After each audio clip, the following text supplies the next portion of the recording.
یا اللہ یا اللہ۔ کہتے ہیں کہ ایصال ثواب کے لیے اگر قرآن پاک پڑھا جائے تو میت کو ثواب ہوتا ہے۔ میرا بھائی یہ مسئلہ بھی مختلف فی ہے۔ بعض علماء تو یہ کہتے ہیں کہ ثواب نہیں ہوتا، لیس للانسان الا ما سعی، ثواب اسی کا ہوتا ہے جو اس نے عمل کیا، جو اس نے عمل نہیں کیا ثواب کس بات۔ لیکن جمہور اسی بات کے قائل ہے کہ ثواب ہوتا۔ وہ کہتے ہیں کہ اگر ہمارے پڑھنے کا اور ہمارے دعائیں کرنے کا اس کو فائدہ ہی نہ ہو تو پھر تو جنازہ پڑھنے کی کیا ضرورت تھی۔ اگر ہماری دعاؤں سے اس کو کوئی فائدہ نہیں پہنچتا تو پھر حضور پاک صلی اللہ علیہ وسلم نے قبر مبارک پہ کھڑے ہو کے فرمایا کہ فَاسْأَلُوا لَهُ التَّثْبِيتَ الْآنَ يُسْأَلُ، ابھی سوال جواب ہوگا، اپنے بھائی کے لیے دعا کرو۔ مسئلہ یہ ہے کہ کیا قرآن پڑھ کے کسی کو ثواب پہنچانا، بعض علماء تو اس کے قائل نہیں ہیں۔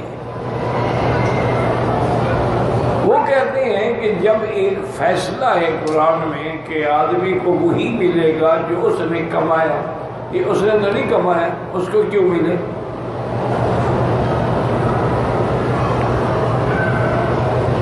لیکن جمہور یہ کہتے ہیں کہ نہیں، ثواب اس لیے کہ اگر ہم کسی کے لیے قرآن پڑھ کے بخش رہے ہیں تو اس کی کوئی نیکی ہے نا ہمارے ساتھ جس کی وجہ سے ہم پڑھ رہے ہیں، تو گویا یہ بھی اسی کی محنت ہے نا۔ اگر وہ ہمارا دشمن ہوتا، ہمیں گالیاں دے تو ہم کہاں قرآن بخشتے؟ تو یہ بھی اس کی نیکی ہمیں پڑھا رہی ہے۔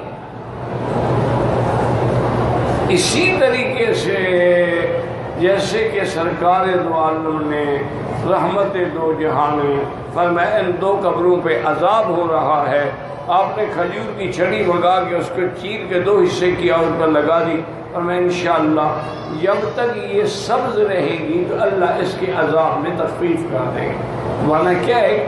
سبز رہے گی تو سبز معنی زندہ ہے، زندہ ہے تو ذکر کر رہی ہے، خشک ہو کے مر گئی تو اب ذکر بند۔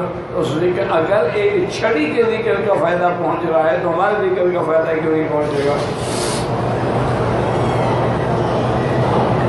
لیکن بہرحال مصیبت آج کل جو ہے نا میرا بھائی وہ یہ ہے کہ ہم افراط و تفریط میں پڑ گئے ہیں۔ کیا معنی؟ بعض لوگ اتنے آگے بڑھ گئے ہیں کہ اسی کو ایک ذریعہ بنا لیا ہے روٹی کا، کھانے کا، پینے کا، طلباء کو بلاؤ، کھانے کھلاؤ، دیگیں چڑھاؤ، یہ ختم شریف ہم پڑھ رہے ہیں، یہ چیزیں خود پڑھو، خود اس کے لیے دعا کرو۔ زیادہ سے زیادہ جو گھر کے افراد ہے اکٹھے بیٹھ کے پڑھ لیں۔ یہ کرائے پر پڑھانا جو ہے یہ جائز ہے۔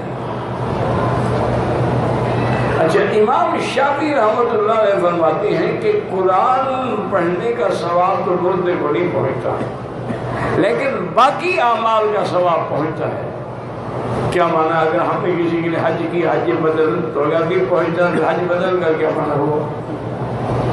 اگر کسی کے لیے ہم نے عمرہ کیا بدل تو عمرے کا ثواب اس کو ملے گا، بلکہ حج کرنے والے کو بھی ملے گا، جس کا کرایا جائے اس کو بھی ملے گا، اور اگر کسی تیسرے بندے نے پیسے دیے تو اس کو بھی پورا حج ملے گا۔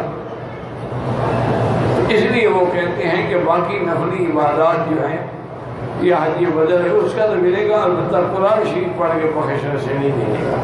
امام شافعی رحمۃ اللہ علیہ اس بات کے قائل نہیں، لیکن آپ ان جگہوں میں نہ پڑھا کریں، دعا کیا کریں اور خود کیا کریں۔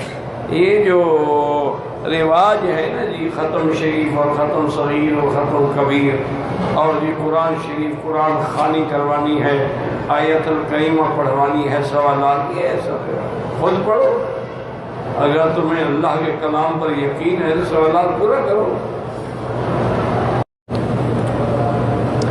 مردے سنتے ہیں نہیں سنتے، اللہ چاہے تو سنتے ہیں، اللہ چاہے تو نہیں سنتے۔ آپ نہیں سنوا سکتے نا، اللہ چاہے تو سنوا سکتے ہیں۔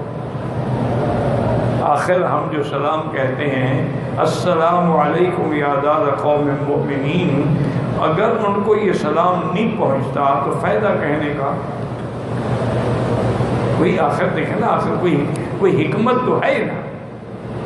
ہمیں یہ حکم تو نہیں ملا کہ پہاڑوں پر گزرو تو کہو السلام علیکم یا جبال، لیکن مردوں پہ گزرو تو حکم ہے کہ سلام کہو السلام علیکم یا دار قوم مؤمنین انا انشاءاللہ بکم لاحقون انتم السابقون ونحن الاثر. اتنی لمبی جوڑی بات کہنے کی ضرورت کیا ہے؟ اس لیے احادیث میں یہ بھی آتا ہے کہ مردہ جو ہے اپنے دفن کرنے والوں کے چلنے پھرنے کی آوازیں بھی سن رہا ہو. یسمع قرع نعالہم، بخاری شریف کے اندر یہ روایت موجود ہے. لیکن اس مسئلے میں جھگڑا نہ کیا، جو نہیں مانتے کوئی بات نہیں.